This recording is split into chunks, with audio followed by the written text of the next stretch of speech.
There are two major theories related to art and literature in the world which define different types of art. One is art for art's sake, which does not serve any social or moral purpose. Instead, it is just created for an entertainment or just for the sake of art. The second is art for social purpose, which serves the people and helps them in their struggle for a better life by evoking emotions related to oppression or some kind of injustice that they could have been facing or to increase sensitivity towards the suffering. An art movement is a trend or a style in art that has a similar concept or aim and is followed by a group of artists or a specified length of time, or at the very least with the moment's heyday defined within a few years. In contemporary art, art movements were especially important since each successive movement was deemed a new avant-garde movement.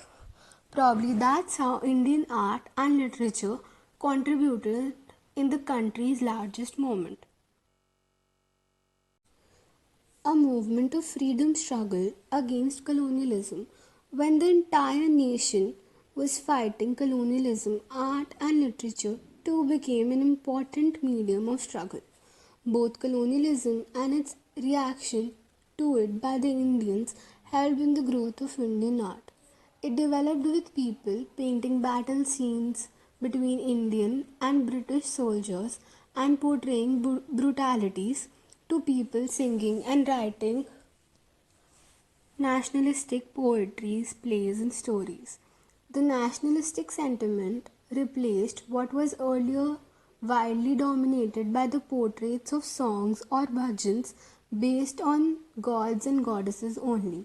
The fusion of Indian traditions with European style at this time is evident from Raja Ravi Verma's oil paintings of women in flowy saris in a graceful manner.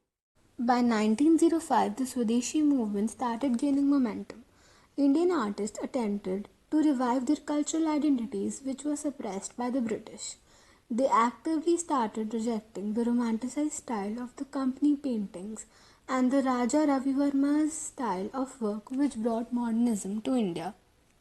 Modernism emerged in India as a result of a desire to depart from the academic art performed and pushed by the British. The Bengal school originated as an avant-garde and nationalistic reaction to academic paintings forms previously championed in India both by Indian painters such as Raja Ravi Verma and in British art institutions which later pushed modernistic art styles. The creation of Bengal School of Art was led by the reworked Indian styles with a focus on nationalism of Rabindranath Tagore, who has been referred to as the father of modern Indian art. Many other artists like Jamini Roy, Amrita Shergill, and later S.H. Raza took inspiration from folk traditions. Nandlal Bose was not supported by his family for his passion of art and was one of those painters who fought against all odds in order to pursue his passion. He was deeply influenced by Rabindranath Tagore and wanted to learn the nuances of paintings from him. In 1930, he created the portrait of Mahatma Gandhi after being inspired by his protest against the imposition on salt by the British. The portrait went on to become a symbol of non-violence movement, making him the leading lights for the renaissance of art in India. In the backdrop of the Indian freedom struggle, Bose, along with other artists of Bengal school, worked together reviving the Indian style of art, moving away from the European techniques that had become prevalent in art schools at the time. India suffered from economic depression during colonial era. Here the dark clouds depicts the colonial Indian obstacle and the woman being the mightiest power in society, carrying white as a sign of peace and unity. This painting, New Clouds, had the perfect blend of modernism and the Indian art school. Modern art culture brought along new techniques and material. Nandlal Bose used to visit different urban cultures and adopted their art styles. He used the Japanese wash technique and egg tempera medium in many of his paintings. Amrita Shergill was an eminent Indian painter born to a Punjabi Sikh father and a Hungarian Jewish mother. She is sometimes known as India's Frida Kahlo. Shergill was influenced by the more modern art style of artists such as Paul Gauguin and Paul Cézanne. She was influenced by post-impressionism movement. The movement was emerged as a reaction against impressionism and its concern for the naturalistic depiction of light and color.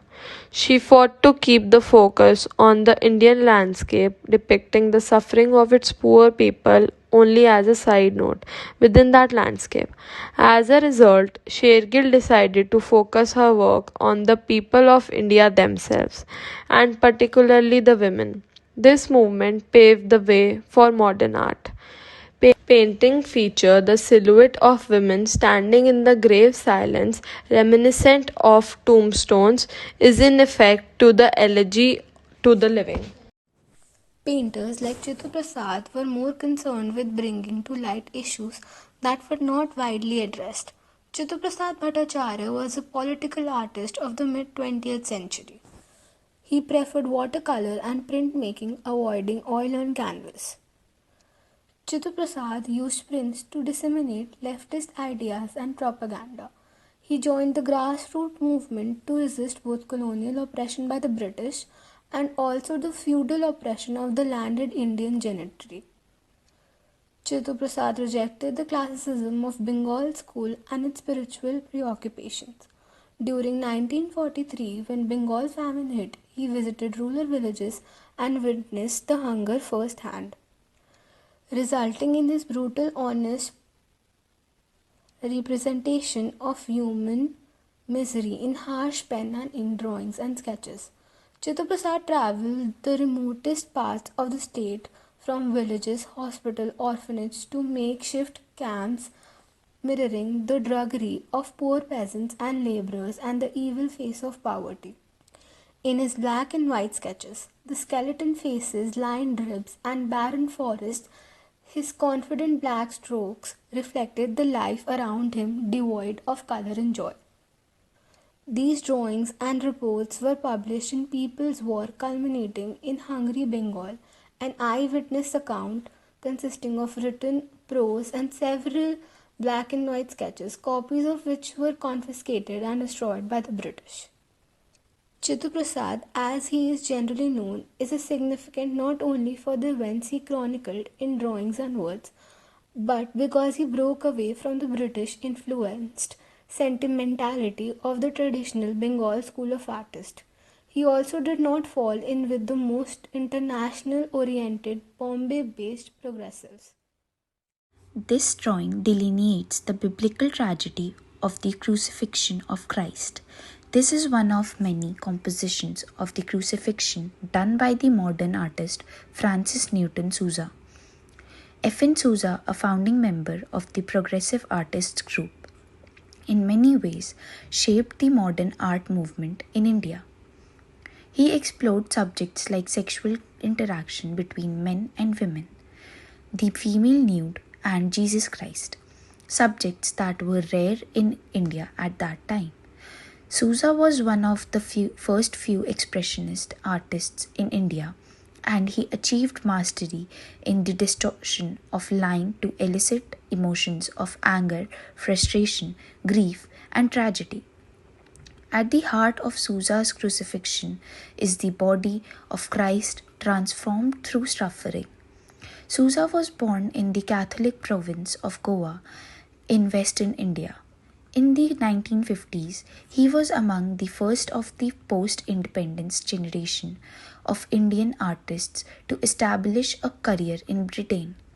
His depiction of the agonized Black Christ addresses his own feelings of religious conflict as well as cultural tensions between black and white, Christian and non-Christian, colonized and colonizing societies. Here the style used is Expressionism, which is a modernist movement initially in poetry and painting, originating in Northern Europe around the beginning of the 20th century.